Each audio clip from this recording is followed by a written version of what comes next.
YCP హయాంలో చేసిన అభివృద్ధి ఏమీ లేకపోయినా కూటమి ప్రభుత్వం చేస్తున్న పనుల్ని వేలెత్తి చూపడమే లక్ష్యంగా పెట్టుకుందన్న విమర్శలు ఉన్నాయి. 60 కోట్ల విలువైన పనులు 100 కోట్ల అవినీతి జరిగిందని ఆరోపించి ఎన్డీఏని అభాసుపాలు చేయడమే ఫ్యాన్ పార్టీ ధ్యేయంగా పెట్టుకుందని రాజకీయ వర్గాల్లో వినిపిస్తోంది. నెల్లూరు జిల్లా సర్వేపల్లి స్థానంలో ఇది కాస్త ఎక్కువగానే ఉంది. టీడీపీ ఎమ్మెల్యే సోమిరెడ్డి చంద్రమోహన్ రెడ్డిపై బురద జల్లుడే వైసీపీ మాజీ మంత్రి కాకాని గోవర్ధన్ రెడ్డి లక్ష్యంగా పెట్టుకున్నారనే విమర్శలు వస్తున్నాయి. సర్వేపల్లిలో వైసీపీ నేతల కుళ్ళు రాజకీయాలు చేస్తున్నారన్న విమర్శలపై ఇన్సైడ్ స్టోరీ. వైసీపీ నేతలు అభివృద్ధి నిరోధక శక్తులన్న విమర్శలు ఉన్నాయి. ప్రగతి అంటే పడదు, ప్రజలు బాగుపడుతున్నారంటే గిట్టదు.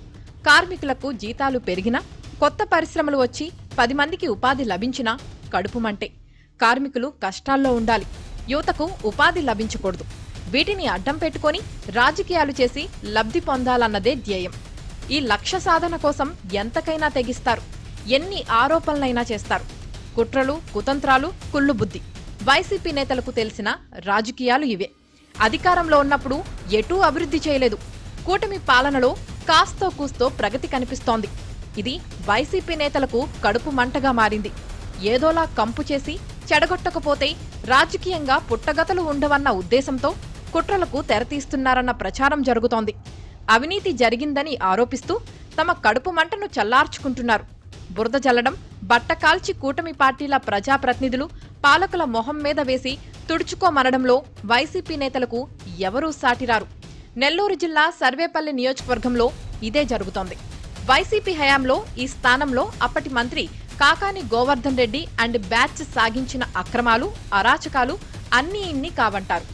అవినీతికి అంతూ పొంతూ లేదన్న ఆరోపణలు ఉన్నాయి. అక్రమ కేసులతో కూటమి నేతలను వేధించారు. అరాచకాలు, అకృత్యాలే గత ఎన్నికల్లో వైసీపీని దెబ్బతీశాయి. కూటమి ప్రభుత్వం నానా కష్టాలు పడి పరిశ్రమలను తెస్తోంది. ఎన్డీఏ సర్కార్తో పాటు టీడీపీ ఎమ్మెల్యే సోమిరెడ్డికి మంచి పేరు రాకూడదని, అసలు అభివృద్ధిపై చర్చే జరగకూడదని వైసీపీ లక్ష్యంగా పెట్టుకుంది. అన్యాయం, అక్రమాలు జరిగిపోతున్నాయని ప్రచారం సాగిస్తోంది. యెమెన్ పారిశ్రామికవేత్తలు ఎస్ఈఐఎల్ ఎనర్జీ ఇండియా లిమిటెడ్ పేరుతో సర్వేపల్లి నియోజకవర్గంలో థర్మల్ విద్యుత్ ప్లాంట్ను నిర్వహిస్తున్నారు. 2540 మెగావాట్ల విద్యుత్ ఉత్పత్తి చేస్తున్న ఈ సంస్థలో మండు వేసవిలో జీతాల పెంపు అంశంపై 800 మంది కార్మికులు విధులను బహిష్కరించారు. ఎమ్మెల్యే సోమిరెడ్డి యాజమాన్యంతో చర్చించి ఒక్కొక్కరికి 4000 రూపాయల వేతనం పెంచేలా చేశారు. దీంతో విద్యుత్ ఉత్పత్తికి ఆటంకం ఏర్పడలేదు. వైసీపీ పాలకులు ఇలాంటి విషయాలు పట్టించుకునేవారు కాదు.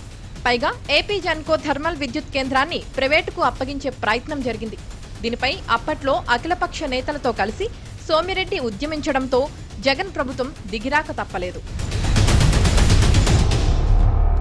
మరోవైపు వైసీపీ పాలనలో ఇరిగేషన్ పనుల్లో అందిన కాడికి దోచుకున్నారన్న ఆరోపణలు ఉన్నాయి. ఇప్పుడు 50 లేదా 60 కోట్ల విలువైన పనుల్లో 100 కోట్ల అవినీతి జరిగిందని ఆరోపిస్తున్నారు. సోమిరెడ్డిని అవినీతి పరుడుగా చిత్రీకరించే ప్రయత్నాలు సాగుతున్నాయి. సర్వేపల్లి నియోజకవర్గంలోని కృష్ణపట్నం పోర్టు ప్రాంతం పారిశ్రామికంగా అభివృద్ధి చెందుతోంది. కార్పొరేట్ సామాజిక బాధ్యత, సిఎస్ఆర్ కింద పరిశ్రమల నుంచి వసూలు చేసిన నిధులు వైసీపీ పాలకులు ఖర్చు చేసిన దాఖలాలు లేవు. కానీ టీడీపీ ఎమ్మెల్యే సోమిరెడ్డి కంపెనీలతో చర్చించి 65 కోట్ల సిఎస్ఆర్ నిధులతో పలు అభివృద్ధి కార్యక్రమాలు చేపట్టారు. కొన్ని సంస్థలు గ్రామాలను దత్తత తీసుకున్నాయి.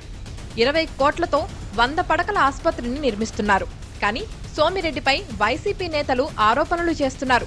గత ప్రభుత్వ హయాంలో కాకాని గోవర్ధన్ రెడ్డి అనుచరులు పోర్టుకు వెళ్లే వాహనాల నుంచి అనధికార టోల్గేట్ వసూలు చేసేవారన్న ఆరోపణలు వచ్చాయి. ఈ విషయంలో అందిన ఫిర్యాదులతో కాకానిపై పోలీసులు కేసులు నమోదు చేశారంటే సమస్య తీవ్రతను అర్థం చేసుకోవచ్చు. సర్వేపల్లి వైసీపీ నేతలు మున్ముందు ఎలాంటి కుట్రలకు తెరతీస్తారో చూడాలి.